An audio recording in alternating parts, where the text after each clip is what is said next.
यो गजल मेरो समाजका प्रेम र कर्तव्यको प्रतिबिम्ब हो, जहाँ हरेक हृदयले आशाको सङ्घर्षलाई बोकेको हुन्छ। म यो गजल बोल्छु माया र भविष्यको सपना बोकेर। खुला आकाश मुनि सानो बास छ, भोकले भौँतारिएर हिँडेको सडकमा घाँस छ। खुला आकाश मुनि सानो बास छ, भोकले भौँतारिएर हिँडेको सडकमा घाँस छ। आखिर यही माटोमा जन्मे यही माटोमा मर्छु, आखिर यही माटोमा जन्मे यही माटोमा मर्छु। कुकुरलाई जस्तै ढुङ्गा हान्ने समाज छ। कति सपना देख्यौँ हामीले, कति भविष्यका योजना बनायौँ हामीले।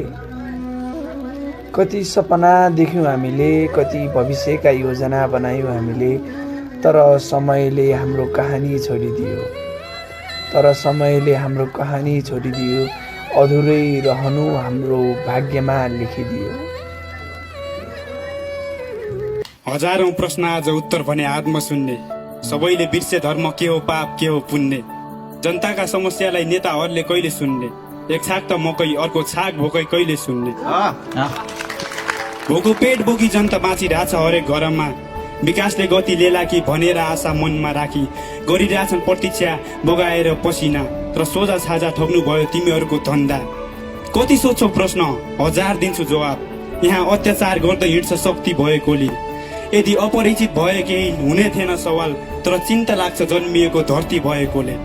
बाढी पहिरो जान्छ खेतमा कुलो चल्दैन, जसले जितेर गयो उही ठुलो बन्दैछ। यता यस्तो छ जीवन स्तर तिमीहरूको, उता गरिब परिवारको घरमा चुलो बल्दैन।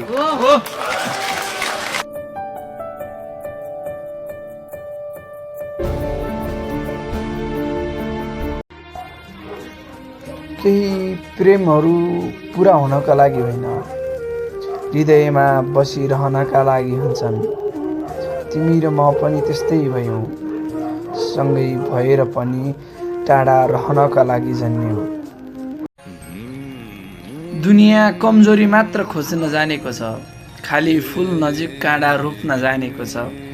ढुङ्गा हान्नेलाई फुल हान्नुपर्छ, विभिन्न आरोप लागेको छ प्रिया। मलाई आँखा चिम्लिएर हाँस समाउन मनले मानेको छ। अन्त्यमा यदि यो गजल हजुरहरूलाई मन परेको छ भने कृपया मेरो च्यानललाई सब्सक्राइब गरिदिनुहोला, ताकि मैले यस्तै भावनात्मक र प्रेरणादायी गजलहरू प्रस्तुत गर्न सकौँ।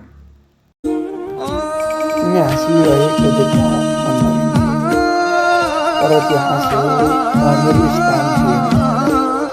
तिमी हाँसिरहेको देख्दा मन भरिन्थ्यो, तर त्यो हाँसोमा मेरो स्थान थिएन।